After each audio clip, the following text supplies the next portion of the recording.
Olá, seja muito bem-vindo a mais um Alesp em Pauta, o programa que sempre traz temas relevantes e importantes para você.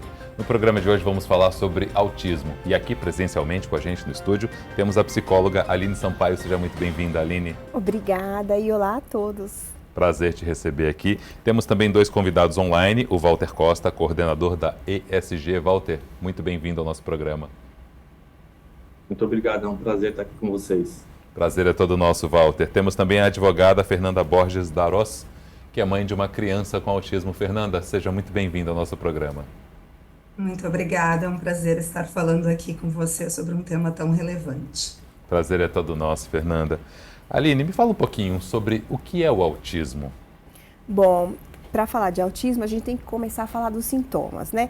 É muito comum quando a gente pensa em autismo, o que se falava antigamente, né, que era uma criança que ficava paralisada ali no lugar e ela só ficava se mexendo com o corpinho e não conversava com ninguém.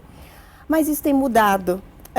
O diagnóstico mudou com o passar dos anos e hoje a gente ampliou um pouco o diagnóstico e que se colocou alguns pontinhos extras ali. Um exemplo, hoje a gente pode falar que uma criança autista e um adulto autista possivelmente é aquela pessoa que tem muita dificuldade de se socializar com outras pessoas, de fazer trocas. Ela é um pouco mais fechada em si, tende a não lidar muito bem com frustrações, por exemplo, com a raiva, entre outros sintomas. Então, quando a gente fala de uma pessoa autista, normalmente está dentro desse espectro, né? Dentro desses sintomas. E tem alguns a mais.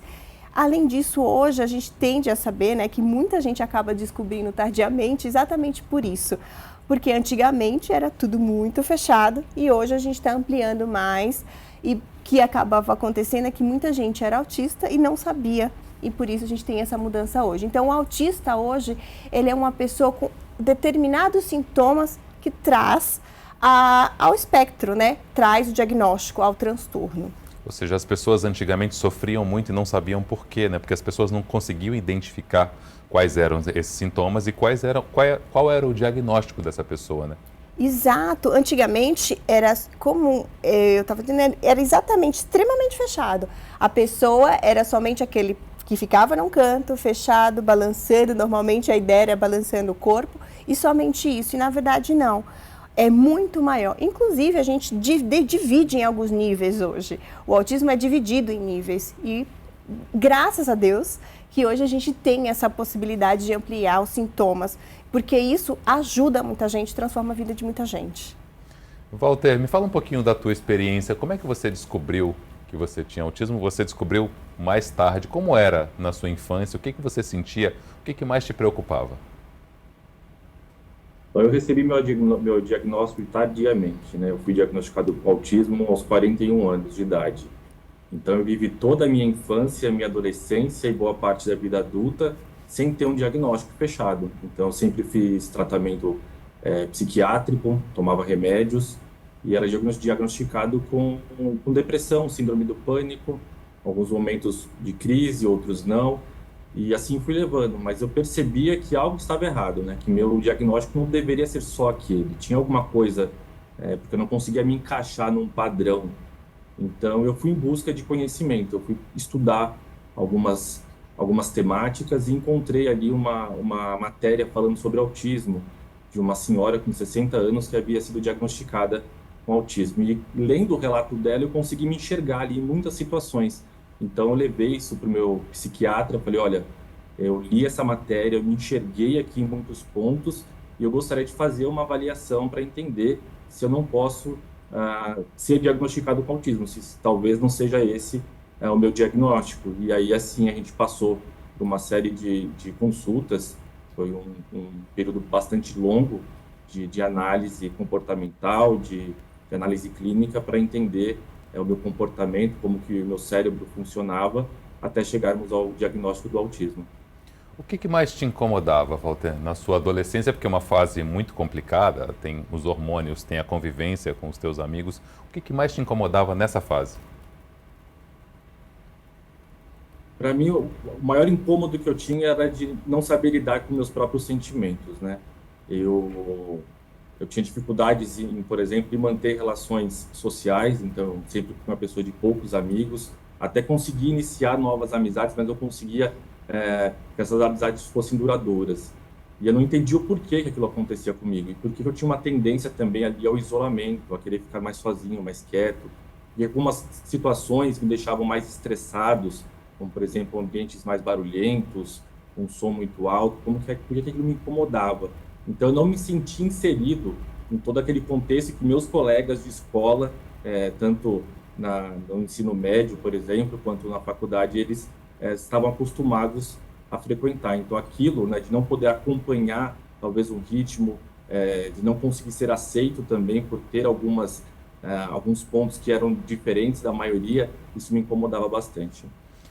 Já um pouco diferente do Walter, né, Fernanda? A sua situação é um pouco diferente. O seu filho é pequeno e logo cedo você já conseguiu identificar esse problema que ele tinha. Como é que foi no teu caso? Quando você começou a perceber que o seu filho tinha alguns problemas, algumas alterações?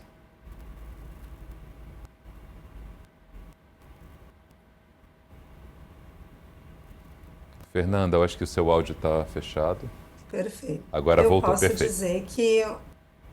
Eu posso dizer que o diagnóstico do meu filho também foi tardio, porque desde muito cedo a gente identificava que ele tinha algumas dificuldades que não eram comuns para crianças da mesma idade do que ele, né? O Lucas também tinha tendência ao isolamento, tinha muita dificuldade de interação social, e tinha muita dificuldade motora, né? Foi aí com 5 anos e 9 meses que nós fizemos um psicodiagnóstico e descobrimos que o Lucas tinha as funções executivas e emocionais de uma criança de 3 anos e 9 meses, ao passo que a parte cognitiva dele era de uma criança de 7 anos e 9 meses.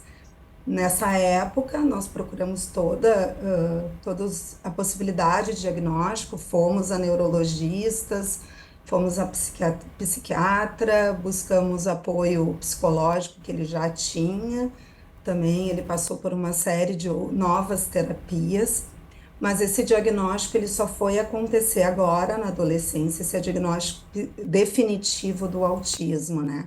Quando o Lucas se enfrentou uma situação escolar bem preocupante, né? E de isolamento e até de prática de bullying, em razão das deficiências dele, da dificuldade social.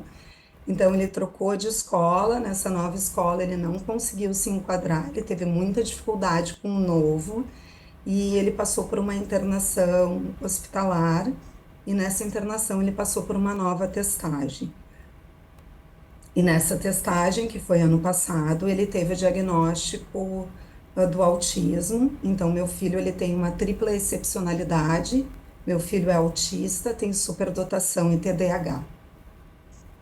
Nossa, doutora, como é que deve ser feito o diagnóstico de forma mais acertada? Os profissionais estão preparados para fazer esse diagnóstico?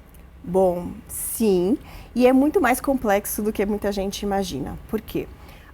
Eu gostei muito do que a Fernanda trouxe, porque durante a infância, né, a gente tem alguns procedimentos específicos para diagnosticar. Normalmente, o diagnóstico é fechado por um médico que finaliza. Porém, a gente pode ter um caminho a partir disso. Um neuropsicólogo, por exemplo, ele pode fazer testes e observações qualitativas. O que são essas observações qualitativas?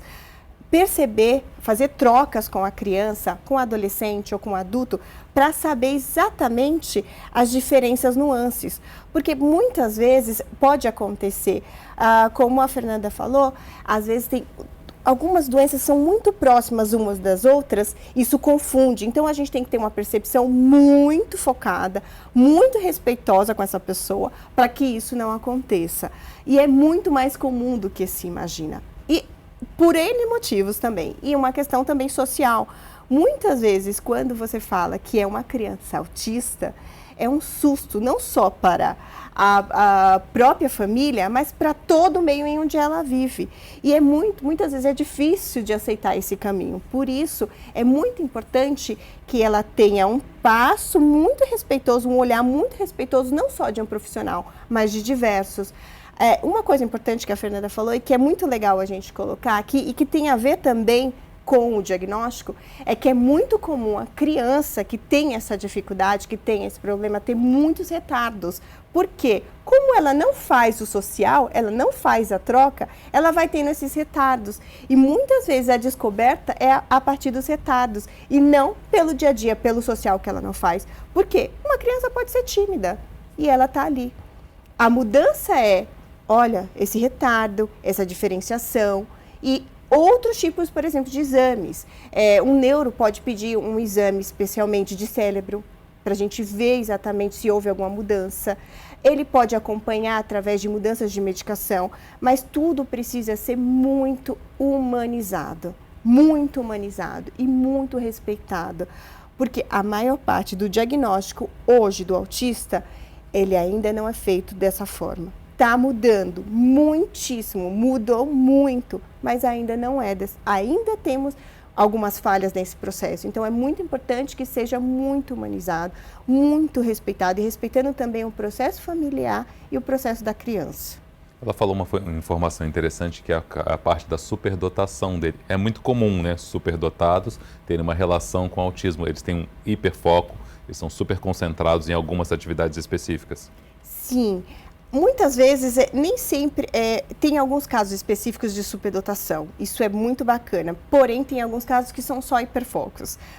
Vou dar exemplos, há crianças que são hiperfocadas em animais, no fundo do mar, ela só vai brincar de fundo do mar, então ela vai entender tudo sobre aquilo. Mas há crianças, e adultos também, que eles são focados em absolutamente fazer tudo muito perfeito. Por quê? O foco dele é trabalhar aquilo que está centrado a ele e não no outro. Então, por isso, normalmente eles tendem a ter essa superdotação. Mas outro assunto extremamente importante, nem todo autista é superdotado. Isso não, o autismo não está ligado diretamente com a superdotação.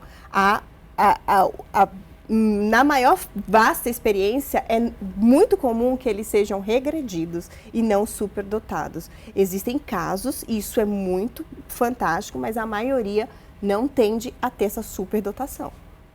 Walter, quais características suas você gostaria de destacar depois desse teu diagnóstico? Você percebeu que algumas coisas você fazia muito bem, tinha um foco acima da média. O que você sente hoje de diferente? Eu acho que o seu áudio está fechado. Perdão. Tranquilo. Agora sim. Com relação às minhas dificuldades, eu sempre tive dificuldade nas relações sociais, seletividade alimentar, apego excessivo a rotinas, interesses restritos e também hiperfoco, como foi comentado. E não tive nenhum diagnóstico de superdotação, mas a minha parte cognitiva ela foi preservada. Após o diagnóstico, eu entendendo de todo esse cenário, eu consegui me compreender melhor, entender por que eu funcionava de um jeito diferente das pessoas típicas. Então, quando eu entendo que eu tenho dificuldade nas relações sociais, eu procuro, então, mecanismos, eu procuro desenvolver um repertório aí, com apoio de psiquiatra e psicólogo dedicado ao TEA, a desenvolver repertório que possam me ajudar no meu ambiente. Então, seja no meu ambiente de trabalho, seja na família, seja com amigos. Então, a gente busca sempre esse autoconhecimento do TEA, e como já foi comentado, é um espectro. Então, cada autista é um ser único. Assim como as pessoas são únicas, os autistas também são únicos. Então, querer estereotipar e falar que o autista ele tem características específicas e são só aquelas, isso não é verdade. Então, entender as minhas características dentro do TEA me trouxe conhecimento para que eu pudesse desenvolver, então, algumas habilidades, ainda estou em desenvolvimento, claro, para poder lidar com a minha rotina, com o meu dia a dia, de uma maneira que não me traga nenhuma crise e não me traga nenhuma sobrecarga. Então, esse entendimento a gente tem a partir do diagnóstico. Por isso que é tão importante, mesmo que seja tardio, é muito importante a gente ter o diagnóstico. Dessa maneira também, Walter, você não se cobra tanto, né? Porque talvez você se cobrasse no começo de, por que eu não sou igual aos outros? Dessa maneira, você sabendo o que você tem, a sua particularidade, você também sabe lidar de uma maneira mais leve, né? Mais tranquila com o seu dia a dia. E eu tenho uma coisa muito importante para falar, que eu acho que é muito, muito legal. Eu sempre falo isso. Eu posso ser uma pessoa com asma, Mas eu não sou asma. A asma é uma parte minha. Eu não sou somente isso. Eu gostei muito da fala do Walter, porque muita gente tende a não separar a pessoa do transtorno. Muitas vezes, algumas das nossas atividades fazem parte do transtorno, mas eu não sou o transtorno. Eu tenho uma história, eu tenho uma vida, eu tenho uma consciência, eu tenho todo um porquê para ser. E muitas vezes pode ser que tenha alguns sintomas do transtorno, mas eu não sou somente isso. Fernanda, você acha que as escolas estão devidamente preparadas para atender esses alunos, para inseri-los no ambiente escolar de uma forma tranquila e natural? Infelizmente não, Walter. Ainda, como foi trazido aqui, o espectro ele tem diversas características e são singulares, né? E as escolas não estão, infelizmente, preparadas para lidar com essas diferenças, né? Eu até trago aqui uma fala que o diagnóstico para mim, né, o diagnóstico do meu filho foi libertador. E quando eu recebi o diagnóstico, eu conversei com os médicos e disse, isso não muda o que é o meu filho. O Lucas é o Lucas e ele sempre foi assim. Mas ele dá uma ideia e me traz um norte para entendê-lo, né? E da mesma forma que é difícil para as próprias famílias entenderem algumas dificuldades que são enfrentadas pelo transtorno espectro autista, as escolas também têm essa dificuldade com uma forma muito mais segregada do que uma família que busca compreender e busca o suporte, né? Felizmente, as nossas escolas não estão preparadas. Fernanda, na tua casa, quais são os cuidados, quais são as dicas para as pessoas, para os parentes, para os amigos da família, para que eles lidem com isso de uma forma tranquila, para que a convivência seja harmônica? Existem alguns cuidados no teu dia a dia para que tudo flua de uma maneira mais tranquila, mais leve? O Lucas, ele tem uma baixa tolerância à frustração. É uma as crises dele estão sempre relacionadas à dificuldade da inserção social, né? Ele tem muita dificuldade de se relacionar, principalmente com crianças da mesma idade do que ele. Ele acaba se comparando muito, né? E sempre vem à tona as dificuldades que ele tem e não as habilidades tantas que ele tem, né? Então, a gente sempre busca conversar, assim, quando ele está dentro de uma crise, né? Que as pessoas acabem não falando com ele dentro dessa crise, não tentando acalmá-lo, né? Quando ele tem momentos de raiva, o tentar acalmar, tentar discutir que ele está exacerbado, que a forma como ele está lidando não está correta, isso torna a crise mais e mais intensa. Então, a gente sempre tenta buscar, hoje com o diagnóstico, eu consigo conversar com ele e dizer, eu sei o que tu está sentindo, né? Isso é pelo autismo, né? E aí eu consigo colocar ele numa zona mais de conforto. E isso foi difícil para mim também, né? Foi bastante difícil no início, quando eu não compreendia o que era. Mas é a forma como a gente lida e tenta lidar a partir agora, principalmente do diagnóstico, com estudo sobre o tema. Aline, quais são os tratamentos mais comuns, quais são os tratamentos mais eficientes, mais eficazes no caso do diagnóstico preciso de autismo? Bom, pode variar bastante. Hoje nós temos alguns tipos de tratamentos. O mais conhecidos hoje na atualidade é o sistema ABA. É o sistema onde há alguns treinamentos de informações de auxílio à criança. É feito por uma terapia especificamente científica comportamental. É bastante eficaz em alguns casos, mas há outros tipos de terapia além disso, de outras abordagens e de outras formas tão eficazes quanto. Uma coisa que é legal, eu acho que a Fernanda trouxe também, normalmente o autista precisa de um tratamento completo. Não é somente terapia com o psicólogo, são outros tipos de terapia. Normalmente se trabalha com equipe multidisciplinar, especialmente quando se inicia. Por quê? Muitas vezes essa criança tem dificuldade de fazer na escola, por exemplo, educação física. Ela tem dificuldade de comer, ela tem dificuldade de falar. Então, tudo isso é feito por meio de um tratamento. integrado, onde os profissionais se conversam. Normalmente os profissionais dentro desse perfil são uma fonoaudióloga, uma fisioterapeuta, um terapeuta ocupacional e pode ampliar aí, mas normalmente é uma equipe composta por esses tipos de profissionais que trabalha a fala, a alimentação, a cognitivo, né, o corpo também, e também trata os pequenos micros detalhes. Então, normalmente é feito com esse tipo de equipe. Fora, claro, o tratamento neuro, e em alguns casos é necessário sim tomar medicação. Então, normalmente é feito assim um tratamento. E um psicólogo e um psiquiatra que possa fazer algum outro tipo de orientação.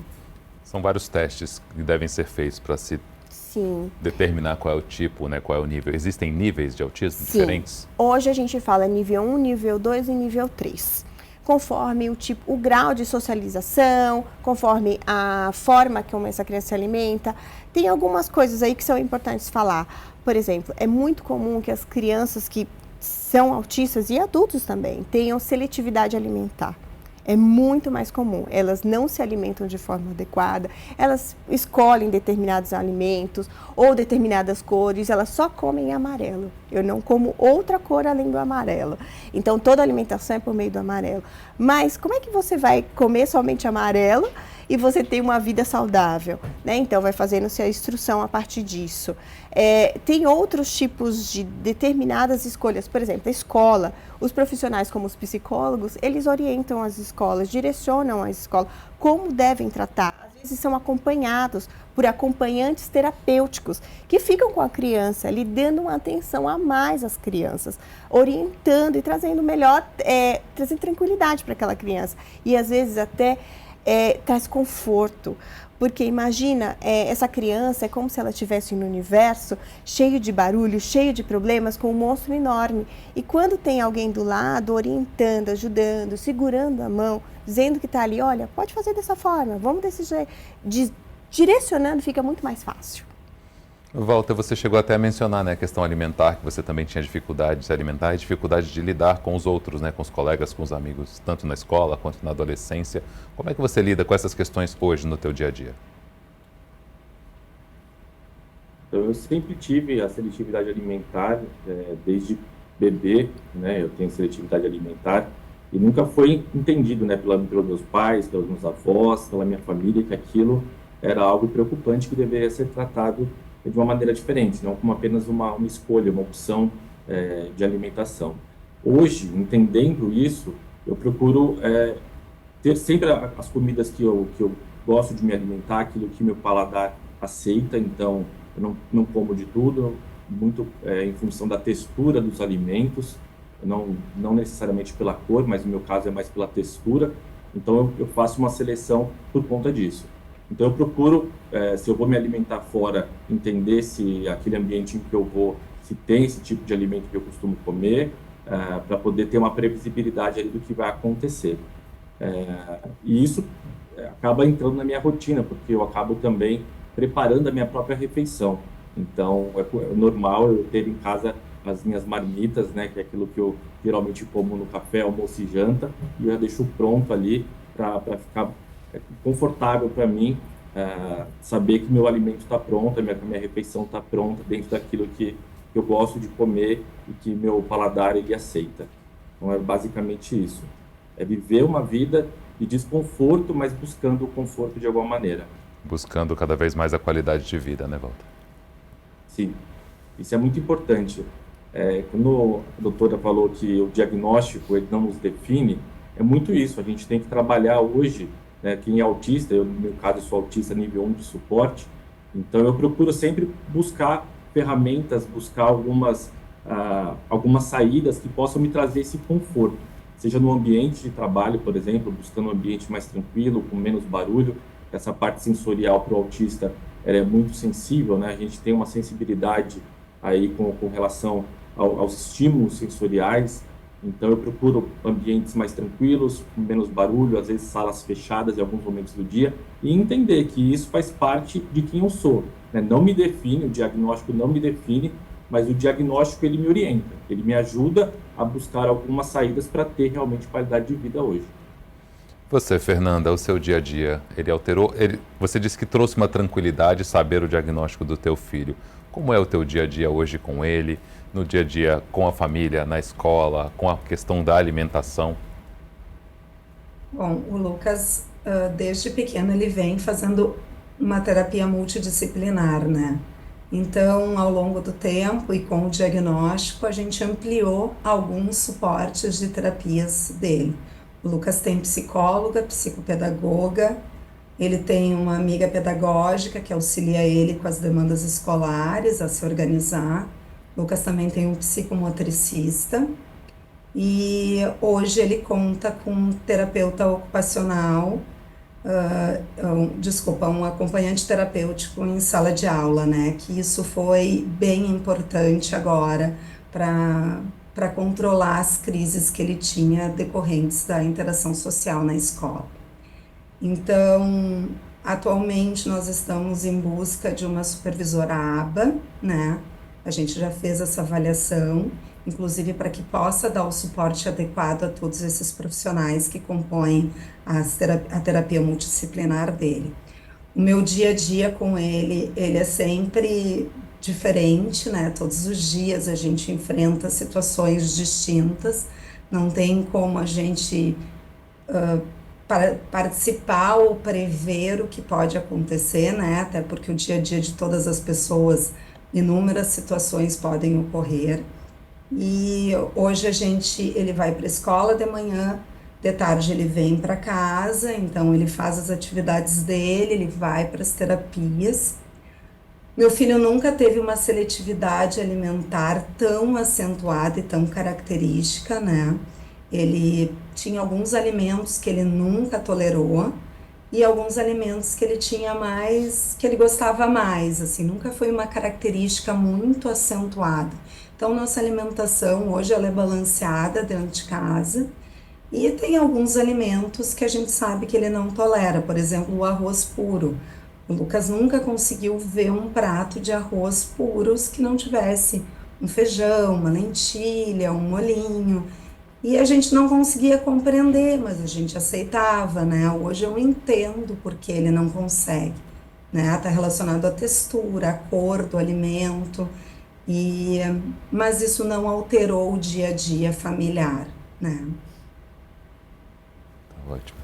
Daqui a pouquinho a gente continua o nosso bate-papo, a gente vai para um breve intervalo e a gente já volta. O Alesp em Pauta volta já já.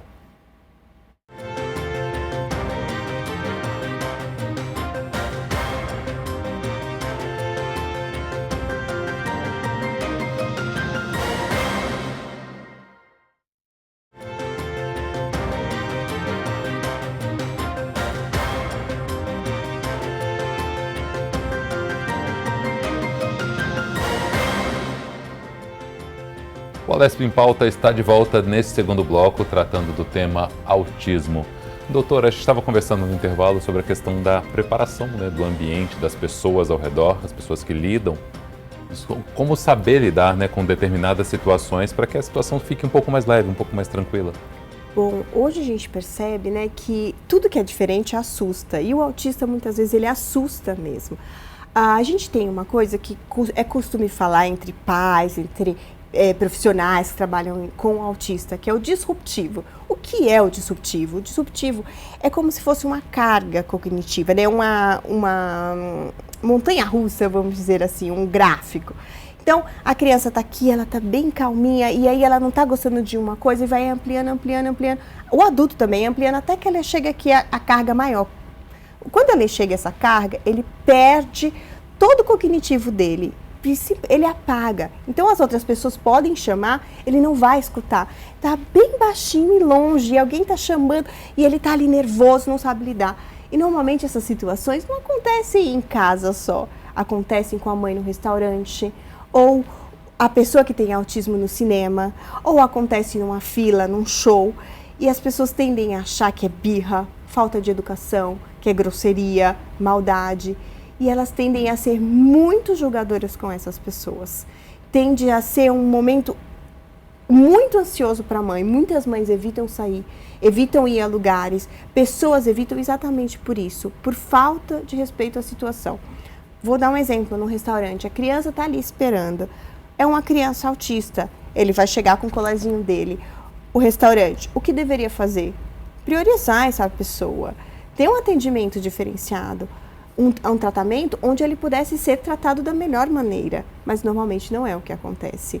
A mãe tende a ir para o lugar mais escondido do restaurante para evitar que aconteça qualquer coisa. O garçom demora para chegar e aí acontece toda uma situação. Então, é muito importante tratar essa criança, não como a situação com essa criança, não como uma situação capacitista, onde que coloca ela como inferior, mas como vendo os detalhes daquilo que ela precisa. Particularidades, exatamente. Né? É assim como o adulto também.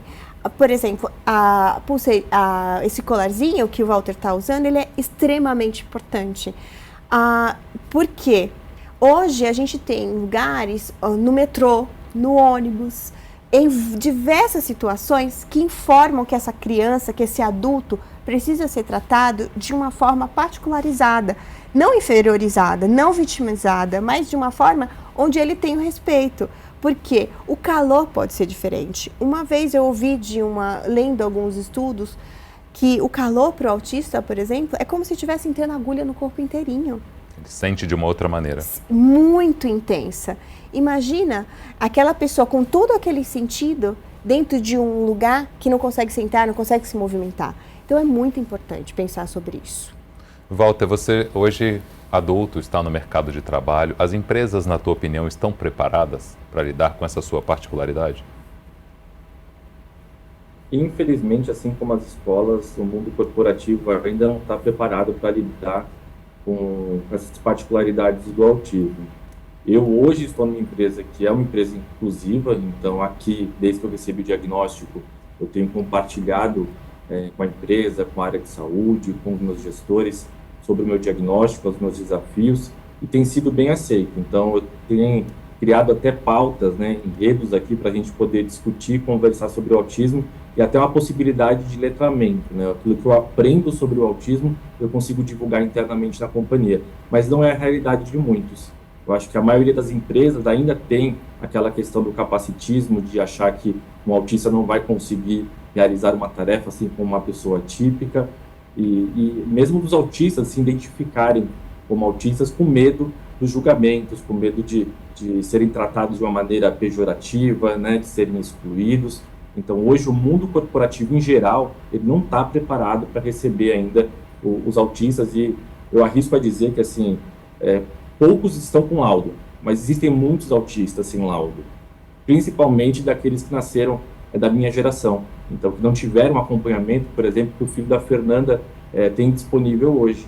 Então, no passado, era muito difícil você diagnosticar uma criança com autismo. Você só identificava ela quando ela era nível 3 de suporte. Então, quando você traz isso para o mundo corporativo, eu acho que talvez o filho da Fernanda ele consiga ter um mundo inclusivo, corporativamente falando, quando ele estiver nessa fase da vida. Mas hoje não é a realidade da maioria das companhias.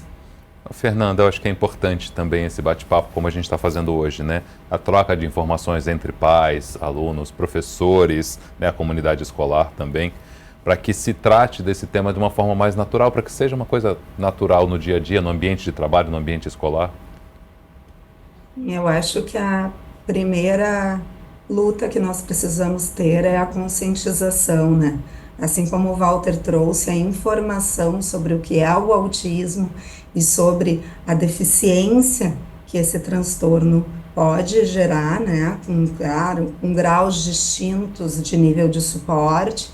No caso do Walter, assim como o meu filho, o nível de suporte é o 1, Então, eles têm, sim, N possibilidades de serem grandes gestores, de serem capazes e de se desenvolverem profissionalmente, E serem grandes profissionais. Só que efetivamente a barreira que nós temos hoje é o preconceito, Falar eu sou autista é vencer a primeira barreira, A gente precisa dizer, meu filho é autista e eu preciso que ele seja respeitado como autista.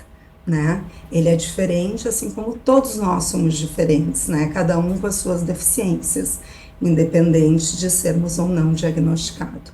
E como o Walter trouxe aqui, que é um ponto bem importante, é que nós temos muitas pessoas não diagnosticadas hoje em dia, né? E pessoas que têm medo, que não procuram o diagnóstico por medo dele ser um diagnóstico que considere o autismo, né? Que reflita o autismo. Então, eu sempre digo, aqui, assim, o diagnóstico para nós foi libertador.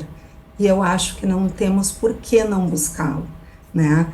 O diagnóstico ele vai ser possível tanto para que a gente possa buscar o suporte necessário para que o autista se desenvolva e também para que a gente possa exercer a conscientização, que este é um espaço que nós estamos tendo aqui. A palavra conscientização é fundamental, né, doutora? E uma coisa bacana que a Fernanda vem repetindo e acho que é muito legal dizer, o diagnóstico tem duas vertentes, ou a libertação ou a sentença, por dois motivos, como ela mesma disse. Ela mesma falou e eu acho que é importante colocar isso. Toda vez que a gente recebe um diagnóstico, não importa se seja de autismo ou de outros transtornos específicos, a ideia sempre é que a pessoa, a partir daquele momento, ela é praticamente como se ela não fosse mais humana. Ela se transforma em outra pessoa qualquer. E que ela não possa nem, de repente, até se tocar, vai acontecer alguma coisa, todo mundo vai precisar tratar ela de outro jeito, todo mundo vai precisar olhar de outra forma. E não é uma realidade. O Walter foi, acho que é certeiro nisso. E eu acho que essa é a coisa da libertação. Quando você tem um diagnóstico, você se torna, não o seu diagnóstico, você não veste uma roupa e a partir disso você se torna aquilo. Você vai se tranquilizando, você vai a partir disso vivenciando melhor, você vai entendendo alguns lugares que você tem, alguns lugares de como você agir, te deixa mais aliviado. É claro que a sociedade ainda não está preparada para isso. A sociedade tende, no geral, em todo contexto, ser capacitista. Porque antigamente um transtorno era você ficar escondido em casa. Hoje não, você ter um transtorno é você abrir a camisa e você sair na rua e dizer eu tenho um transtorno, mas eu sou humano que eu posso viver como você.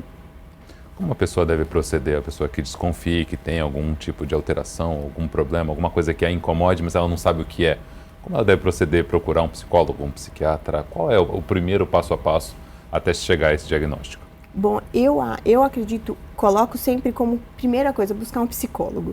O psicólogo vai ser o primeiro passo. Primeiro porque a partir das sessões você vai se descobrindo, você vai trazendo outras informações e a partir daí o psicólogo vai te orientando a você encontrar novos caminhos, onde você ir buscar outros lugares. Porque o autoconhecimento que vai fazer você perceber que você tem algo que não é padrão como os outros. Eu não gosto nem de falar diferente ou que não é normal, é padrão. Porque a gente tem padrões, e não necessariamente os padrões são as certezas, as coisas mais legais. Você vai perceber que você tem um padrão que te prejudica, que faz algo que te prejudica, que faz ruim para você. Um exemplo, você vai no restaurante, você tem seletividade alimentar, você percebe que naquele restaurante não tem nada para você comer, você não consegue comer. Você não consegue ir na festa com os amigos, você não consegue ir num lugar. Então aquilo te prejudica, aquilo te fecha. Então, a partir daí, você vai começando a descobrir que tem algo que não é padrão em você. Então, que você precisa buscar auxílio, que você precisa buscar ajuda. Então, eu acho que é o primeiro lugar. Se conhecer, não para se julgar, nem para se diminuir, mas para que você encontre lugares para que você possa ficar mais aliviado com o que você tem. Walter, hoje você tem um apoio psicológico, como é que é essa sua conversa? Você tem um psicólogo que conversa de tempos em tempos com você? Você toma algum tipo de medicamento? Como é o seu dia a dia fora do teu trabalho? Então, por conta das comorbidades do autismo, eu preciso de medicação. Então, eu tomo algumas medicações, são prescritas pelo meu psiquiatra, que faz meu acompanhamento já há algum tempo. E tem o suporte, sim, eu acho que isso é fundamental e necessário, o apoio de um psicólogo que entenda realmente do autismo, que seja especializado em autismo, porque ele nos ajuda a entender alguns momentos de crise, ele nos ajuda a desenvolver um repertório para atuar ali no nosso dia a dia e entender como que a gente pode funcionar melhor, né, dentro das situações que a gente não consegue prever que vão acontecer, mas que acontecem. Então a gente leva isso para a sessão, né? Eu faço sessão com o psicólogo semanalmente, então eu levo isso que acontece no meu dia a dia para as nossas sessões e a gente conversa ali qual seria o melhor caminho, né? Alguns eu acerto, outros eu erro, e quando eu erro, como que eu poderia ter agido? O que eu deveria ter feito? Né? Por que eu me senti assim? Então são questões que a gente trabalha na terapia mesmo, isso é fundamental para qualquer pessoa e principalmente para um autista. Ele precisa se conhecer para poder entender como que funciona o cérebro, como é que funcionam as suas reações e assim ter repertório para poder lidar com o dia a dia. No seu caso, Fernanda, o que melhorou depois que vocês acertaram o diagnóstico e quando vocês conseguiram ter toda essa rede de apoio para o seu filho ter mais qualidade de vida, o que melhorou no teu dia a dia e no dia a dia dele principalmente? O apoio do Lucas, ele veio muito antes, né? Ele já vem fazendo sessão de psicoterapia e das outras terapias multidisciplinares há muito tempo. Mas o diagnóstico trouxe a nossa compreensão e o nosso entendimento, né? E esse eu acho que foi fundamental para saber lidar com situações cotidianas que são tão diferentes. E além disso, o Lucas, a partir do diagnóstico, ele começou a ter o acompanhante terapêutico em sala. Antes ele era acompanhado por um monitor na escola antiga, né, que ele frequentava, mas normalmente esses monitores eles não têm especialização para lidar com o autismo, né? Então eles são monitores que por vezes são estagiários de educação física e não têm esse suporte adequado. O ingresso do acompanhante terapêutico em sala de aula foi fundamental, né, para a manutenção do Lucas e para o aprendizado dele e para que ele consiga lidar com as situações que são estressoras, porque o ambiente escolar é o ambiente mais estressor. A doutora trouxe até a questão da educação física. O Lucas se desorganizava muito na educação física por conta de dificuldades até motoras que ele tem. Então, com o diagnóstico, a gente começou a compreender, eu comecei a estudar muito, então lidar com ele dentro das crises dele passou para mim ser o mais fácil. A gente traz aqui também, né, o papel do psicólogo. O psicólogo, ele não é só o psicólogo do paciente, ele orienta muitas vezes a família a lidar com o paciente, né? Então, eu tenho com a rede de apoio do Lucas uma proximidade muito grande para tratar sobre situações que eu não soube lidar, né, que eu me culpo muitas vezes, né, porque que eu agi desta forma com ele, se eu sei que o que ele teve é uma crise que está relacionada com uma sobrecarga sensorial, né. Mas por vezes eu sou humana e não sei lidar, eu sou uma pessoa típica. Então é difícil a gente compreender o atípico. E eu converso muito com elas, trago as situações, converso com ele depois sobre situações que eu não soube lidar de forma adequada, para que ele me compreenda também e consiga entender, né, que isso não foi por falta de amor, porque não foi por não gostar dele ou achar que ele está sempre errado, porque o autista ele busca se culpar muito, né? Ele se culpa muito pelas dificuldades que ele enfrenta. Então, eu acho que o diagnóstico trouxe isso, nos trouxe um pouco mais de tranquilidade para lidar com as situações, além de buscar outras terapias acessórias e que são fundamentais para o desenvolvimento do meu filho. Doutora, pode falar. Tem uma coisa muito legal que trouxe a Fernanda, que a gente até falou um pouquinho no comercial, que eu acho assim, o que acontece? Quando nasce uma criança, os pais criam bastante expectativa, né? Aquela criança precisa passar em tais vestibulares, ela precisa construir tal vida.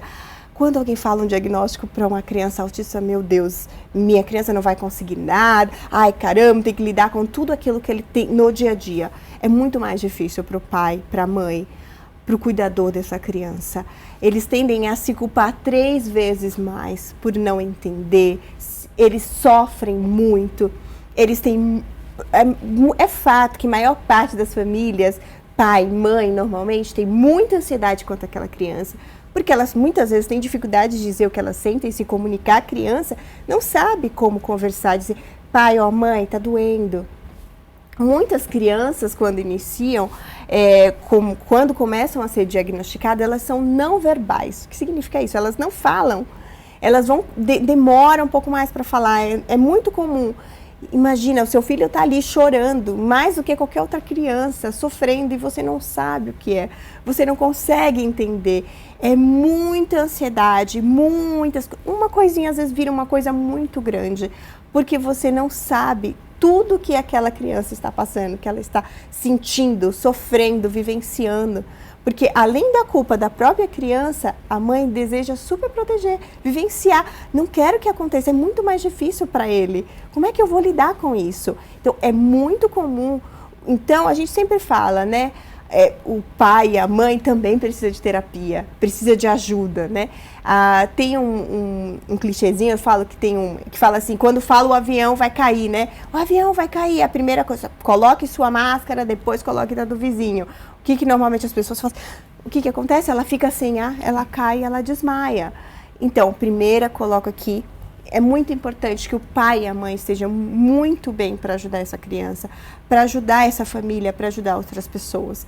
É muito, muito, muito importante mesmo, porque muitas vezes as próprias mães aumentam a ansiedade dos filhos, os pais aumentam a ansiedade dos filhos, a família aumenta a ansiedade dos filhos, por não saber lidar com aquele sintoma, com aquele transtorno, com todo o meio que a criança vive. Ninguém está preparado, né? Ninguém nasceu preparado para isso. As pessoas precisam buscar o conhecimento. Esse bate-papo é fundamental para isso, né? Para esclarecer dúvidas e descobrir novas situações. O que, na sua opinião, pode e deve ser feito aqui pela LESP, pelos parlamentares, com relação às leis, às formas do dia a dia da sociedade para melhorar a qualidade de vida de todos, para que isso se torne um assunto do dia a dia em todos os lugares? Olha, eu acho que comunicar. Hoje o que a gente está fazendo aqui é essencial, acho que é muito legal. E outra coisa que eu acho extremamente importante, deixar o autista falar. Mais do que nunca, ele sabe, é ele que vive, ele que está passando por aquilo. No contexto geral, quase sempre a gente tende a achar que a gente sabe o que o autista sofre, o que a pessoa que tem o transtorno sofre, o que ele está vivenciando. E não é verdade. Muitas vezes o que para nós é importante, para o autista não é. E tem outras coisas que são extremamente importantes. O Walter falou uma coisa que ficou aqui me martelando, me tocando. Ele falou assim que hoje ele come certas coisas e outras não. Isso não dificulta a saúde dele. Eu também como certas coisas e outras não, eu sou típica. Então, mais do que nunca, é respeitar a escolha da pessoa dentro das suas necessidades, sem fazer com que ela seja inferiorizada por isso. Muitas coisas são importantes, então acho que a LESP criar leis a partir da escuta dessas pessoas é importante. Walter, para você, o que é fundamental, o que deve partir dessa Casa de Leis de São Paulo, que é uma referência para o Brasil, para que tudo isso melhore, para todo o sistema de saúde, o sistema de ensino, para que toda a situação de todos nós melhore? O seu áudio está...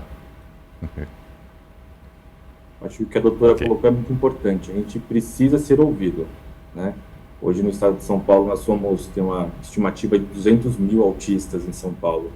Então, trazer aí ações públicas e também privadas, baseadas no olhar do autista, de como nós nos sentimos, isso é muito importante, porque os nossos sentimentos são diferentes, né? Nossas sensibilidades são diferentes. E o que eu acho mais importante de tudo nesse momento é a conscientização. A gente precisa dar luz sobre o tema. Eu gosto muito de falar que informação sempre será sinônimo de poder. Então, quem tem informação tem poder. Então, quanto mais informação sobre o autismo a gente conseguir reproduzir, quanto mais essa temática for levada à frente, através dos meios de comunicação, através de leis, através de conversas, nós iremos ganhar visibilidade e isso vai trazer, sim, qualidade de vida para os autistas hoje e também para as suas famílias, para as pessoas que lidam com os autistas, sejam nas escolas, sejam nas universidades e também no mundo corporativo. Então, essa conscientização, trazer essa discussão à pauta, né, trazer isso para poder conversarmos sobre, é muito importante para os nossos dias que a gente vive hoje. Para você, Fernanda, qual deve ser o papel da Assembleia Legislativa sobre esse tema? Assim como o Walter trouxe aqui, eu acho que as leis têm que ser criadas com a oitiva popular, né? Especialmente dos autistas e das pessoas que enfrentam, né, as barreiras desse transtorno. Aqui nós sabemos que a lei mais importante que versa sobre a política nacional do espectro autista é uma lei criada por uma ativista, né, que é a Berenice Viana, e ela era uma mãe de autista, e foi a primeira lei criada por uma iniciativa popular. Então, como é importante dar voz às pessoas que sofrem do transtorno. Eu acho que para a gente criar leis, a gente precisa ouvir a população envolvida. E como trouxe aqui o Walter muito bem, a conscientização sobre o tema, ela é extremamente relevante. E eu quero até dar dos parabéns para o Walter, assim, pela desenvoltura de falar sobre o tema e por essa coragem, né, de se identificar e ser uma luz e uma voz ativa sobre o autismo. Você, doutora, o que dizer para as pessoas que estão nos assistindo nesse programa, que têm alguma desconfiança, que lidam com uma pessoa com autismo dentro de casa, que trabalham, enfim, o que as pessoas podem esperar? Olha, eu acho que a primeira coisa, eu vou levantar novamente a barreira, terapia. Busque um profissional, um psicólogo, estude, vá buscar informações sobre o autismo. E eu acho que a segunda coisa é não seja capacitista. Eu acho que essa é fundamental. Eu acho que quase sempre hoje, o que eu mais vejo até muitas vezes de profissionais, de lugares, é o capacitismo. Respeite principalmente aquela pessoa, respeite aquele lugar, entenda, compreenda. Cada pessoa é única. O que pode ser bom para mim pode não ser bom para o outro. Converse, faça uma troca, entenda essa pessoa. É muito importante. E eu acho que cada vez mais, eu acho que informações no dia a dia da gente devem aparecer, devem estar em todos os lugares. Hoje, informações, debates como a gente está tendo aqui, essenciais, porque só assim vai ser possível mudar. Inclusive, eu acho que uma coisa muito importante, acho que todo mundo trouxe aqui, não fale de forma difícil, porque as pessoas tendem a falar do transtorno ou de algo relacionado à saúde mental de forma muito difícil, com que as pessoas não compreendem e por isso elas não vão buscar ajudas. Assim como o autismo, muitas vezes as pessoas falam como, imagina, falar disruptivo, seletividade alimentar, não. Eu não consigo comer tais alimentos, eu fico nervoso do nada, eu fico agitado, eu tenho regras, eu quero sempre que seja tudo muito certinho, eu não consigo mudar. Às vezes é muito importante que a gente fale de igual para igual, para que a gente possa fazer diferença. Você, Walter, gostaria de deixar algum recado para quem está te assistindo no programa Alesp em Pauta de hoje? Eu queria fechar aqui e dizer que a gente precisa realmente nos expor. É difícil, sim, a gente receber um diagnóstico de autismo, a gente passa por um momento ali de luto primeiro, né, de querer se entender e se encontrar, mas depois, como foi comentado aqui, é muito libertador. Então a gente procura ter qualidade de vida, a gente busca melhorar a nossa rotina. Então eu gostaria muito que as pessoas buscassem conhecimento sobre o autismo, o que é o autismo, quais são os níveis de suporte, como é que eu posso conversar com uma pessoa autista, né? Como que eu me sensibilizo com a dor dela quando ela estiver numa crise, como que eu posso respeitar os direitos dela, eu estando num ambiente público, né? Seja num shopping center, seja na fila de um banco, enfim, em qualquer lugar, como que eu respeito esse autista? E como que eu também o ajudo a ter qualidade de vida hoje, né? O que eu posso fazer na minha rotina para que essa pessoa se sinta acolhida? Então, acho que quando a gente consegue ter esse olhar empático para as pessoas que têm o transtorno do espectro autista, a gente consegue também ajudá-los e nos ajudar também a entender. Você, Fernanda, quer utilizar esse espaço agora para mandar um recado para quem está te assistindo, para as mães que não sabem exatamente como lidar com a situação? Eu até gostaria de usar um trecho, quando eu descobri que o Lucas era autista, meu primeiro livro que eu li é Como Ser Autista, e ele tem um trecho no prefácio que me tocou muito e eu gostaria de ler, ele é muito pequenininho. diz assim: caso você sinta que você ou alguém que você conhece é autista, vá atrás desse diagnóstico e não desista até conseguir. Não desista depois que conseguir também. O autismo, infelizmente, é uma vida de não desistência. Minha mãe nunca desistiu de mim. Ela poderia. Lendo isso, você a perdoaria por ter desistido, mas ela nunca o fez. Ela disse que eu poderia ser qualquer coisa. Sempre quis ser escritora. Ei, mãe, olha, eu consegui. Esse é um livro, é uma autobiografia escrita por uma autista e que me fez enxergar alguns momentos o meu filho e as barreiras que nós enfrentamos. Então, é o que eu tenho aqui para dizer para todos os pais e mães: não desistam jamais do diagnóstico e não desistam jamais quando consegui-los, porque os filhos, eles têm todo um suporte e nós podemos buscar esse suporte e a gente pode enfrentar as barreiras e as dificuldades com informação e consciência. Obrigado, Fernanda. Foi um prazer ter você aqui no nosso programa. Muito obrigado pelas informações e pelo teu depoimento.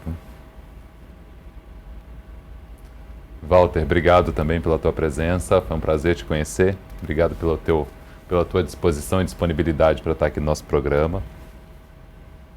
Prazer. Você, doutora, prazer recebê-la aqui no estúdio, Obrigada. presencialmente. Obrigado pelas informações, viu? Foi um prazer recebê-la. Foi muito bom, muito obrigada. Eu que agradeço. Obrigado a todos. O Alesp em Pauta fica por aqui e a gente se vê no próximo programa.